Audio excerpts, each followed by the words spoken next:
What does it take to build an unforgettable brand that skyrockets your revenue?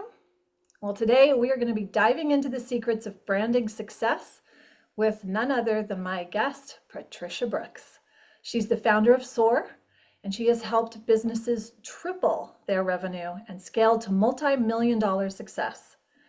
With a career shaping powerhouse brands from Minac's worldwide explosive growth to global economic initiatives, she knows exactly what it takes to make a brand stand out and lead stronger longer.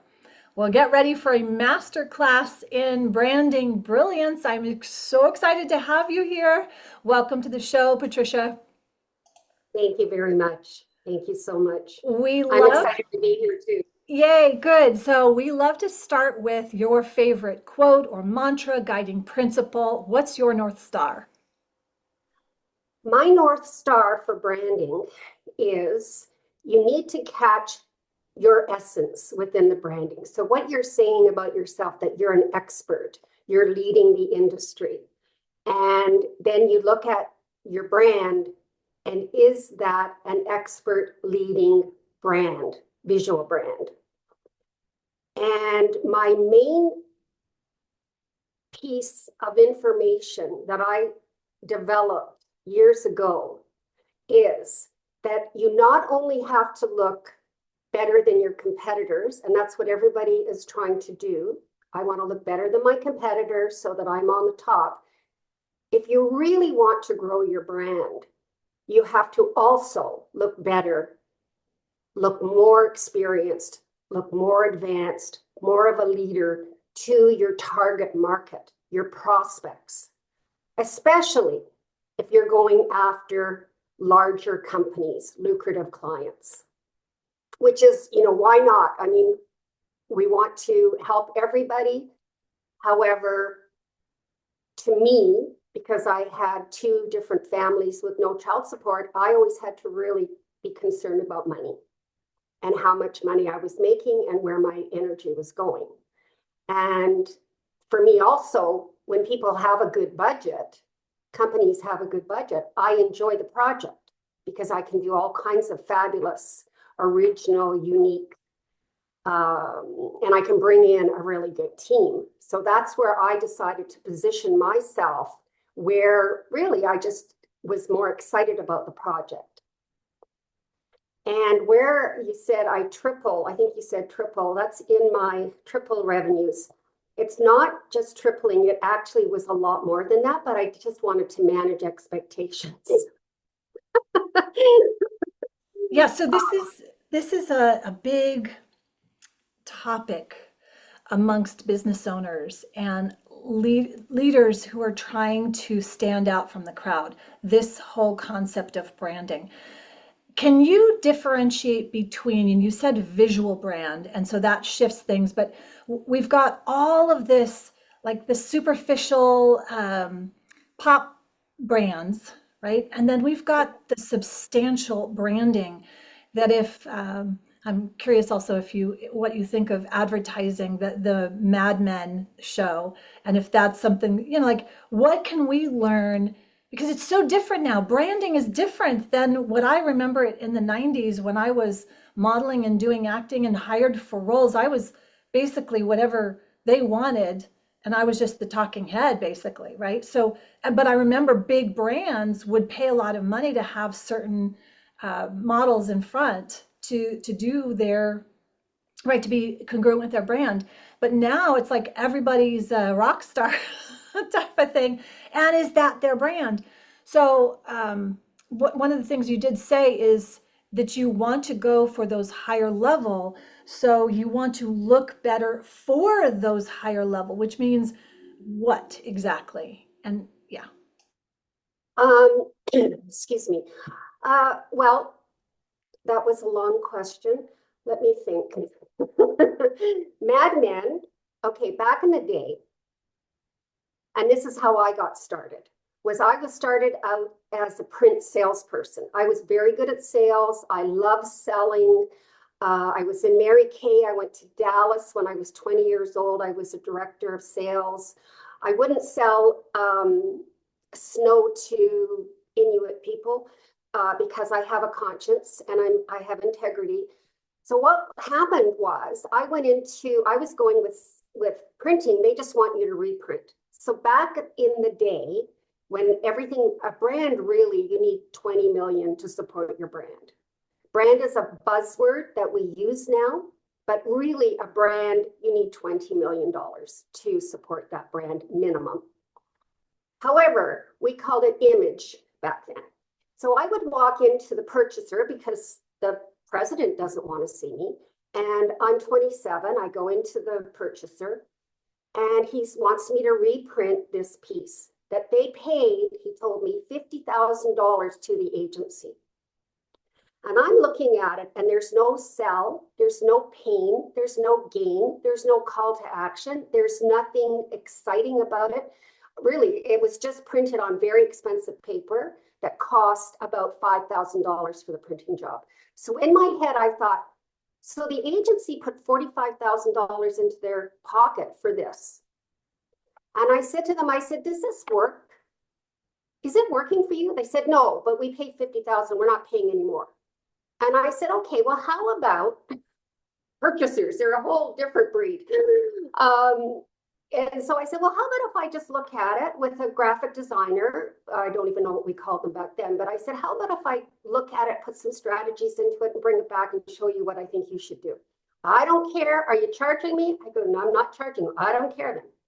So off I went. I put strategies in. So better pictures, better copy, better, just really turned it around to be something that captured the essence of the business. Because the agency didn't, and they don't care. They wanted minimum $500,000 budgets. So I go back into the purchaser, and I'm showing him. I'm doing like a little mini presentation, and he looked at me and he said, "We need to talk to the owner right now." And he buzzes, and I go in. I got the job. Then and it worked. It actually worked. And I had no idea that I was smart, creative, or anything else. Like I had absolutely no idea because I cannot draw.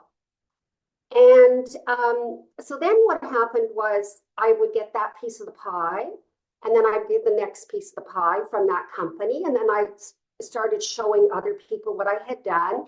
And I started showing before and afters. And I found that before and afters is the best way for them to see this is where the company was when I met them.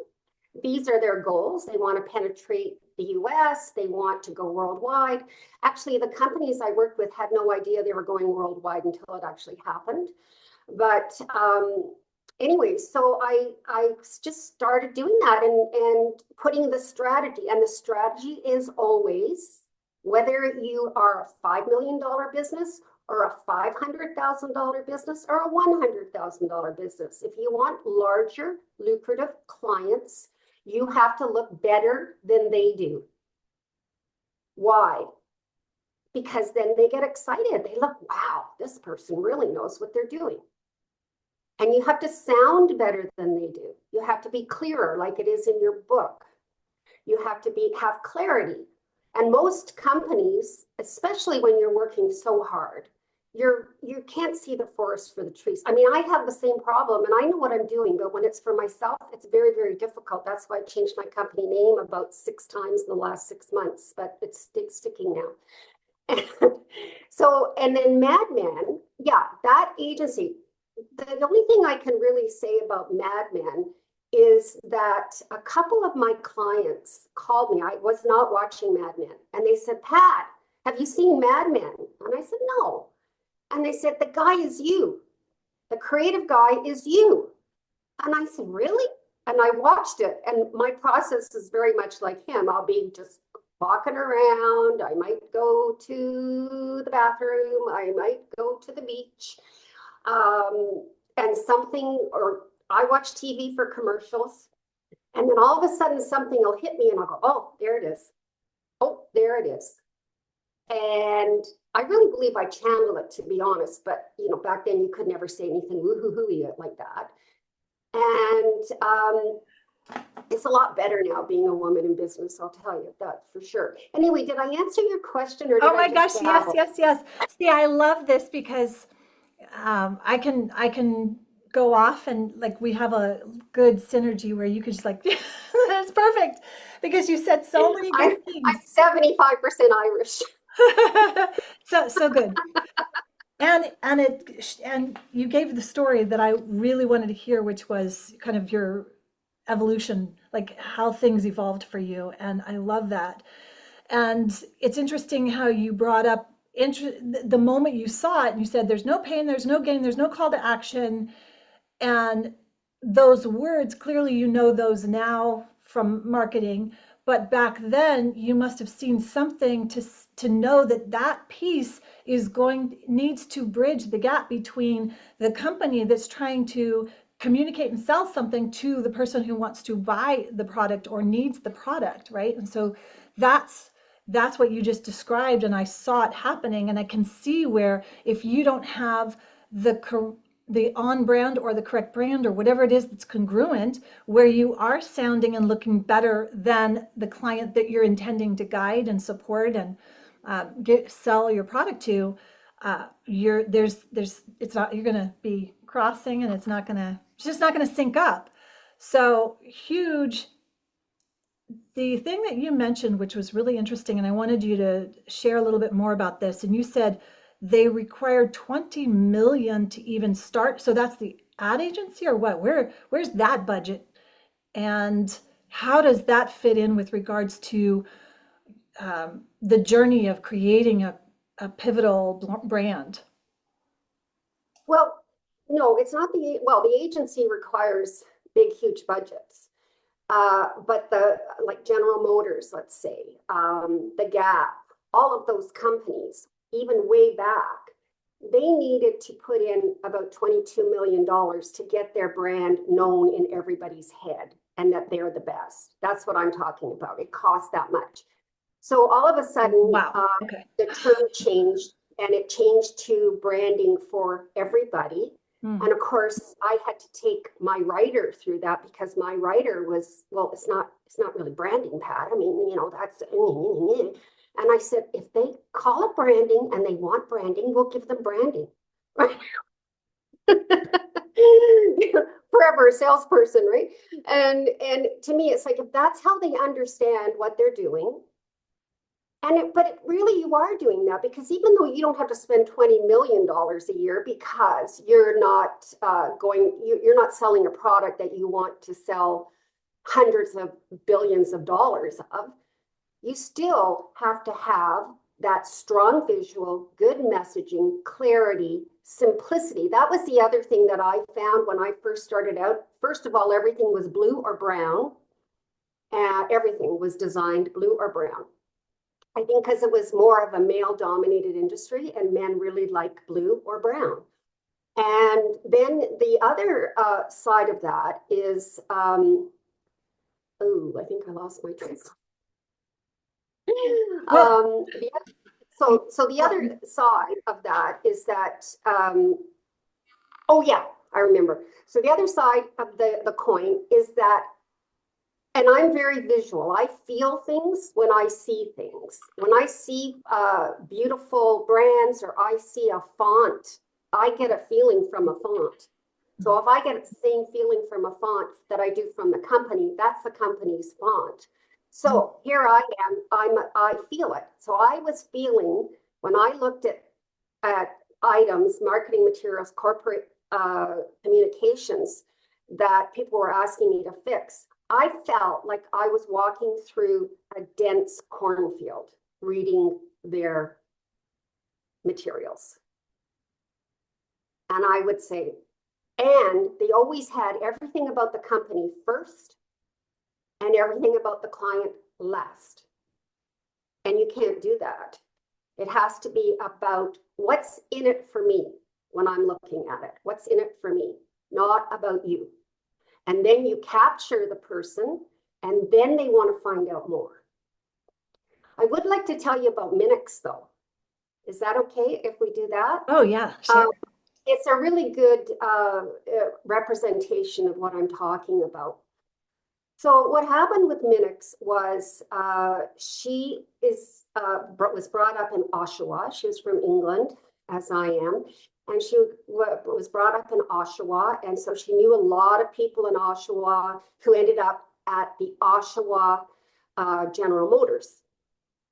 And she had a temporary agency, and a temporary agency was doing about 3 to 5 million.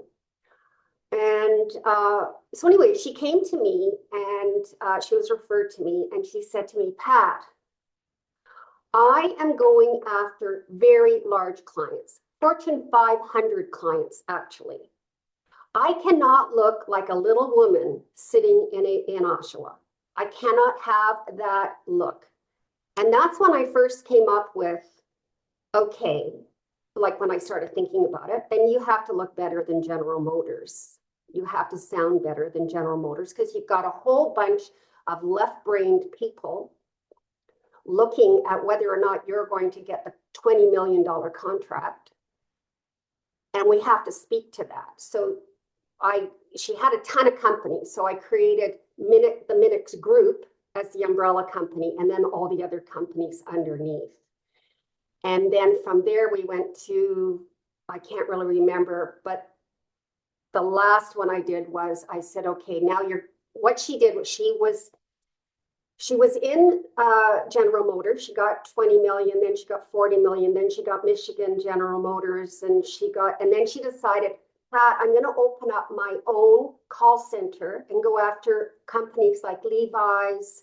She got the Scottish Embassy in Scotland call center. So she became the biggest call center in the world. So I called her, and so she was going out that way. So I called her then Minac Worldwide.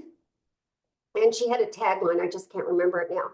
And then she said to me, I'm opening up my own call center so I can bring in my own clients. I'm not just tied in with General Motors. And so she said, I need a name for my call center and a brochure. I mean, I'm that old. There wasn't any computers then. Well, there were, but not the way they are now. So I said, okay, fine. And I did this brochure, and I called it a customer care center. And the reason I called it that, because back then if you're going to give a gift to your clients or prospects, you never gave cookies or chocolate or anything feminine, right? We always had to be not feminine.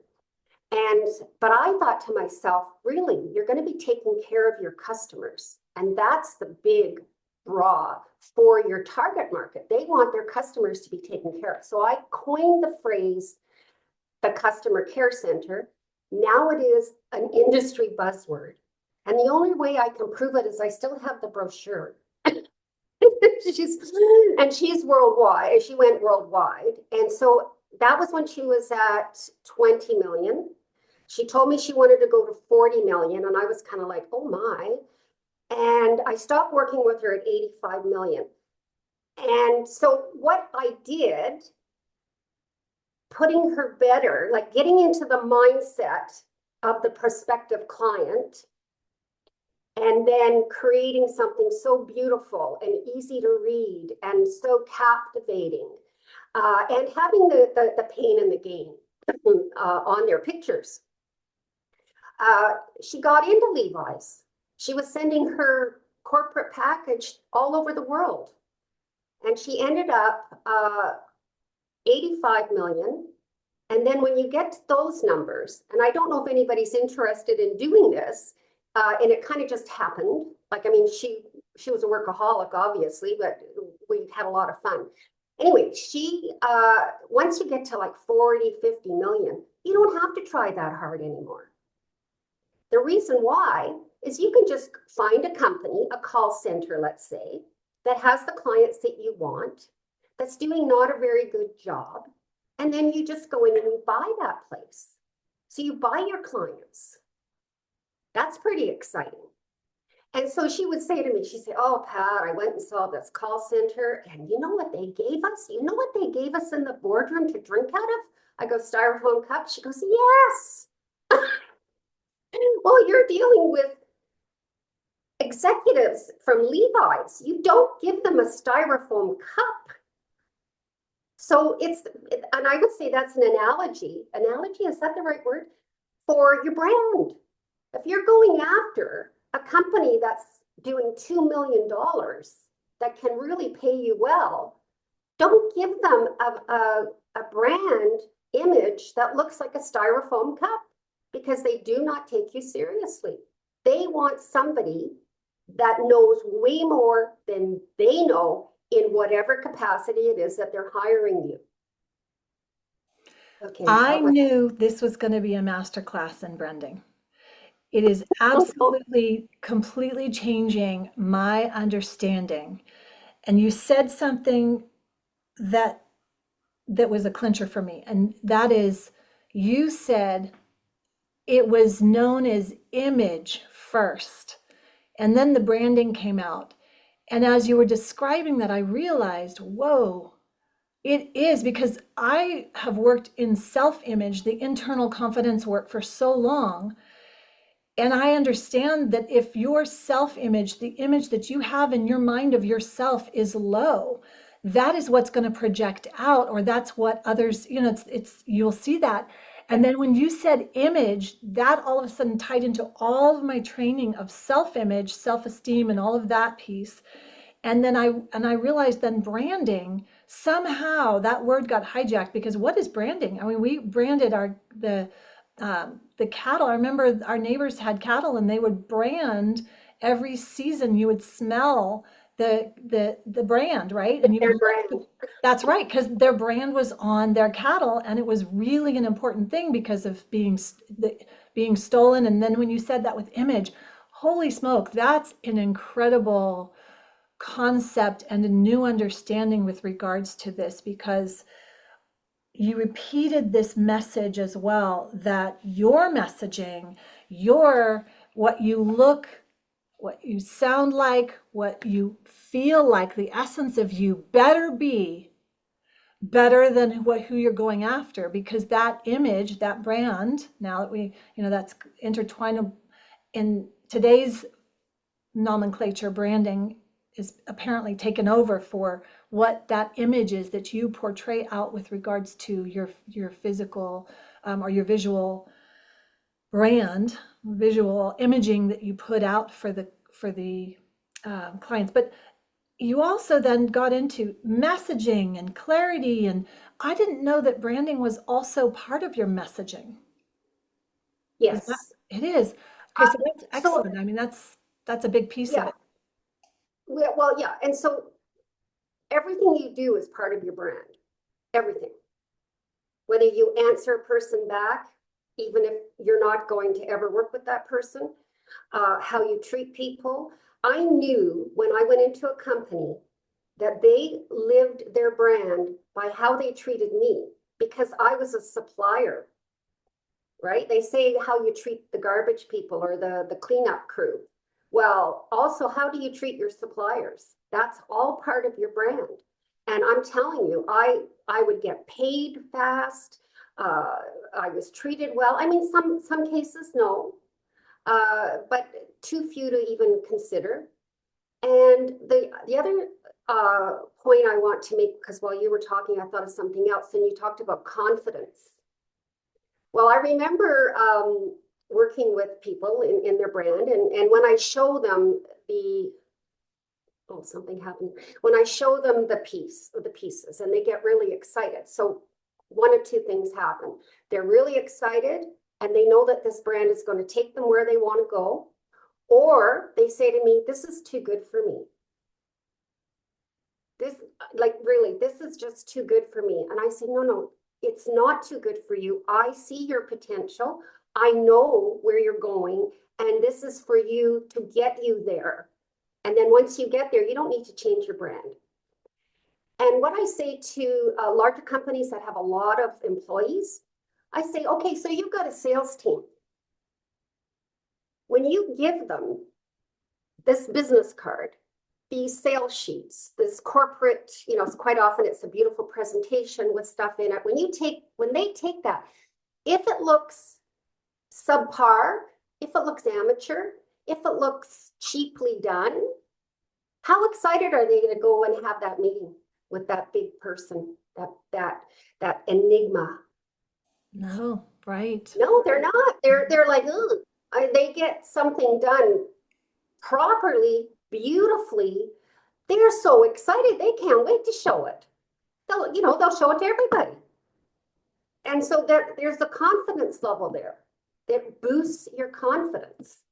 Because I mean, Elaine Minac wasn't going into Levi's. She had salespeople. So it has to integrate within everything in your organization, Yes, from how yes. you treat your employees to your team members to across the board. I love that. And Yeah. I would like to know if you, because I know you work with the brand of the actual visual branding, do you then also go into the organization and like make phone calls and like, "Hey, this has to be cleaned up," or does your team do that to say, you need to fix this brand because that is incongruent, or if you're going to walk this, if you're going to have these values, then this is what you need to start operating at that level. Oh, great. Yes, yes. Okay, so with Smith and Anderson and Minax and a few others, those are the two I remember the best. We did a whole thing. What does the brand mean? Oh, and in Telemeter, what does the brand mean? You get a whole brand, I forget what it's called, a brand booklet. So, if you're you don't want to pay me all the time. So you go and you can hand it off to somebody else down the line, but there's a booklet that says, this is the font, this is the color, this is everything. However, we also did, what we did with Smith and Anderson, we did posters that went all over the office so that they understood. They had a night where we did this big presentation slideshow and movie of the company, the brand, what it meant. They had all their top clients there, all of their prospects, not all of them, but they invited prospects. They had a huge party. And then we also did a gift bag. So we had hats with the logo on it and different items and a gift. And what's really interesting is, I have 4 daughters. So, it was like, here come, I need 250 gift bags. And then I'd get them down there to them, and then I was invited to the brand launch. It's a little different now because of Zoom. I mean, I can go anywhere, but yeah, we can certainly supply all of those materials for your launch. If you're in Denver, you're in Boston, or wherever, and I'm happy to come. I would be happy to come and introduce your brand for you. Oh, That would fun. be wonderful. Okay, Yeah. so I have a couple more questions, and I wanted to know what your biggest, I'll, s- I like knowing both, whether or not it's professional or personal. So is there a challenge that was something that really shaped you as a leader in the industry, and also maybe personally, because we love to learn personal stories about these high-level professionals. Well, I think it was my childhood. I'm a really good person in a crisis. I'm not really great if I have long deadlines. I like quicker deadlines. And my mother, God rest her, she was schizophrenic back in the day where there was really no help. And I have a sister that's 9 years younger and a sister that's 11 years younger than me. And I had to take care of my sisters. I had to take care, really, I was the mediator between my parents when they were violent and fighting. And so I just think that I have a lot of resilience. I was born with a lot of resilience.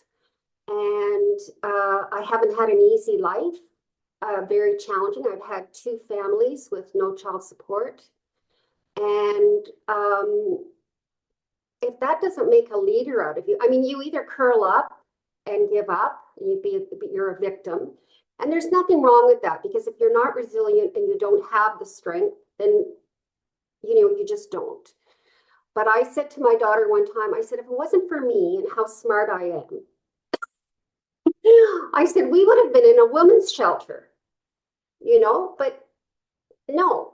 And so anything that I do, like one thing that I would have to say that I've learned from suffering is that if you take your suffering, you either take it to a therapist, you read up, and what you try to do is to create meaning out of that suffering. And to create meaning out of that suffering is to understand the part that you played in it, the decisions that you made, and then you grow so that you're stronger and you don't need that anymore. And still, the universe sends you more and more, like, it just does. But if you can learn and surpass and grow past your suffering, you create meaning. So the suffering isn't a bad thing anymore. Does that make sense?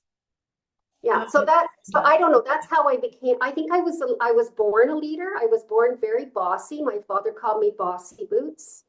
And I'm just a take charge kind of person. And I've always been very picky.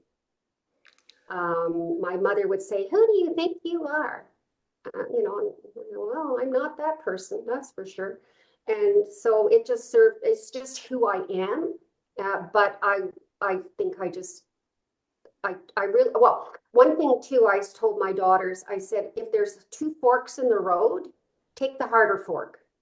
Don't take the easier fork in the road, right? Take the harder fork. Did they ask That why? was- Why, Mom? Usually they say to me, "Mom, you're so strong."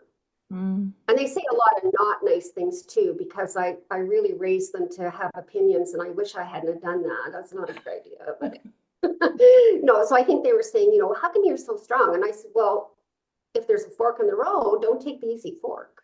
Take the harder fork, and then you will grow, and your capacity will grow, and you become strong. And then you don't need any. I remember looking at the way women were portrayed, that you were so weak and you needed a man so much that when you got into your 40s and you were useless, then, some scammer was going to come and take all your money. And I thought to myself, well, I'm never going to let that happen. Like, I am not going to be that weak person. And so it's just, I don't know, like, comes from the universe, comes from your soul, and you can listen to it, or you can just say, that's too hard. I'd rather be scammed or be a weak person. I don't know. And I'm probably not using politically correct language, We don't need but I that see here.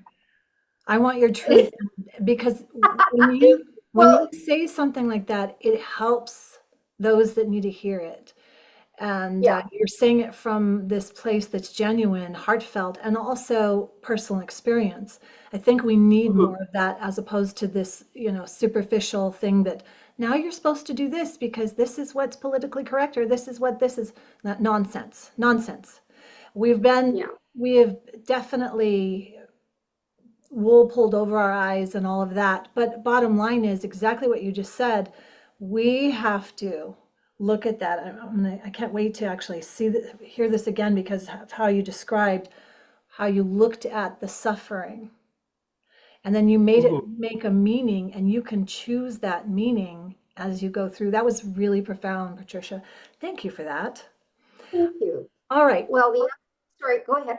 Yeah, so I have been trying to keep these a little shorter, but I love these conversations. They're just so delicious to me, and Be we can here just all keep day. going. Well, let's go to your books. What are your maybe 1 to 3 books that's your favorite bookshelf of wisdom that you would like to share? Oh gosh. I have so many books. Mostly they're spiritual books. They're mostly about growth, and that I have a lot of them. Business books, I have bought your book. I'm waiting anxiously for it. But I would have to say one of my favorite books from years ago, because I'm pretty evolved now, even though the universe keeps saying I need to be more evolved, and I agree, it takes lifetimes. But my favorite book, really, back in the day when I split up with my husband and went off with two, 4-year-old and an 8-year-old, and no child support, um, it was called Women Who Run with the Wolves. I think those are my favorite. Those two are my favorite. I find a lot of people that there's a few people on there, manifest anything you want and all this stuff. They don't really go into the inner journey They just Right. talk about testing, right? There's an inner journey to that. Right. And in and so they, Deepak and Eckhart both really talk about that. And the other thing too, if you don't like reading, but an avid reader. But if you don't like reading, they're on YouTube. So you Sure. can just sit and listen. You can just sit and listen to them. And so if I feel down, if I feel like, oh, nothing's moving, I listen to them. At night, I put on theta sounds, the theta for manifestation, health, everything like that. I love that. Thank you for sharing that. It's fun to get a glimpse into others' lives and understand what they're interested in and what's brought them to where they are. It's I think very helpful to have that, Good, and good. to actually get the real voice of it. Thank you for sharing that, and an incredible conversation. I really appreciate you, Pat. Thank you so much.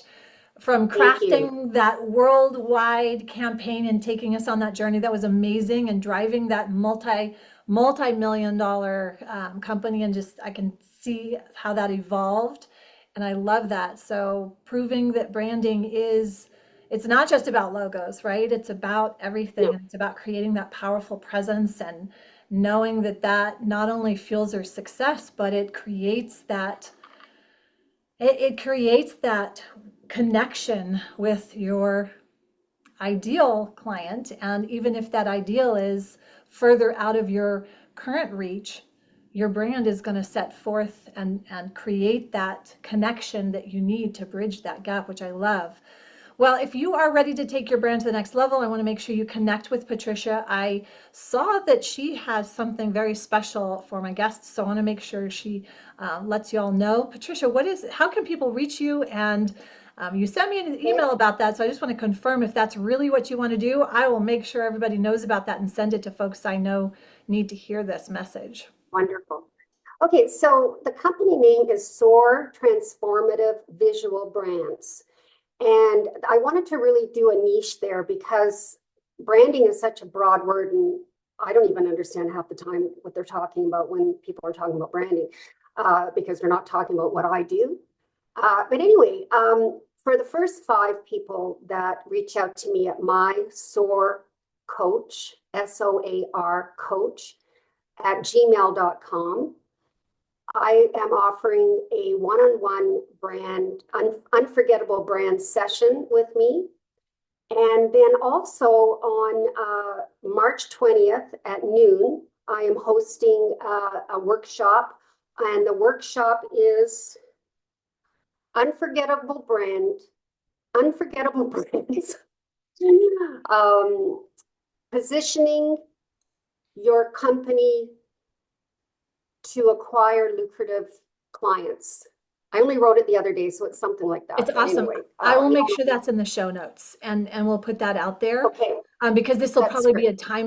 a something timeless for everyone. Just know that this will go out in during March 2025. So, but this is again timeless wisdom, and there's nuggets in here that I want to make sure we share with the world in any part of our lives as business owners, as wanting to create a positive impact. Branding is so important, but to understand it at this level, I think is so Mhm. valuable. Thank you for this. I knew it was going to be a masterclass. I said that, didn't I? I just had a masterclass Well, at I the think you draw it out of people. end. It's fantastic. This is amazing. Well, everyone, if you're ready to take your brand to the next level, make sure you connect with Patricia. I will leave those show notes, and you got her email, but I'll make sure we also have a link in the description. And then, as always, keep leading stronger, longer. Until next time.